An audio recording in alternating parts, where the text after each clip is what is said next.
name is Julia Banas, a graduate student at Yale, and I graduated in 2021.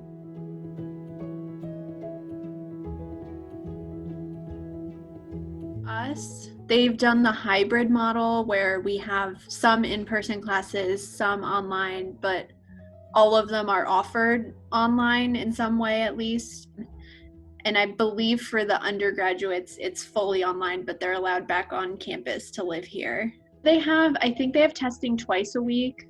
For like the off-campus, like professional students, they have, like, you're allowed to get tested once a week. Like, they don't make it mandatory, but like I've just been doing it.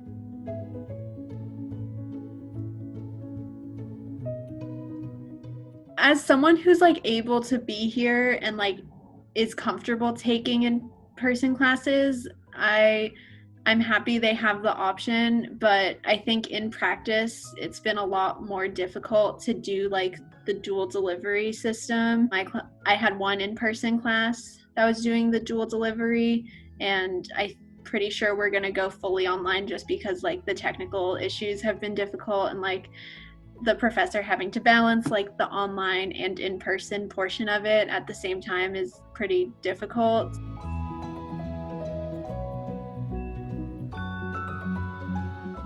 Yeah, I would say I feel like I haven't learned as much this year as I have in the past. Like, I don't know, it feels so independent, but also not at the same time. So much of it is on you to like make sure you're like keeping up with assignments and going to class and all that. And it's almost like less noticeable if you don't do that stuff, and like just having motivation is a lot harder.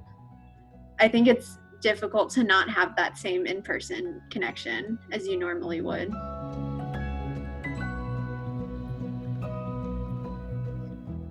I think it is like kind of losing those casual conversations or acquaintances you have, because like obviously you still like prioritize, talking with your friends that you're like, good friends with.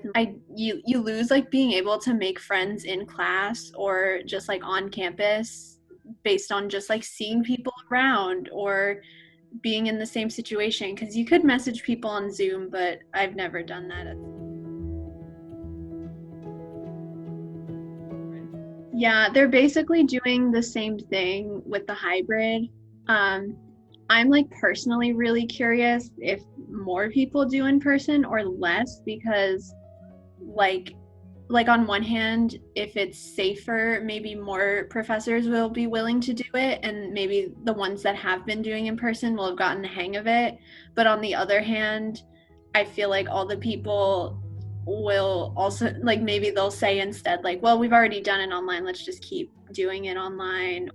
They like took away our spring break, which isn't unexpected, but they're doing like, instead they're giving us break days randomly throughout the semester. Like, so they're basically taking the 5 days you would have off for spring break and just putting them like randomly throughout, but they're not doing like 3-day weekends all the time. They're doing like the first one's on a Monday, and then 2 weeks later there's a break day on a Tuesday, and then like 3 weeks later there's one on a Wednesday, and like so on. And I get the idea behind it of giving us a break, because that's something that like a lot of us have been struggling with this semester, is like not having even a day off. But like I know a lot of people are also concerned with, will the professors actually give us a break too, or will it just be like, oh, you had an extra day to do this work? And just like trying new activities. Like, my friends and I have been playing that game Among Us lately, and it's like that cute little app where you manipulate all your friends, and it's actually like it's a really good one to play online. So I guess just trying new activities and hobbies and stuff, if you can. I've been baking a lot too.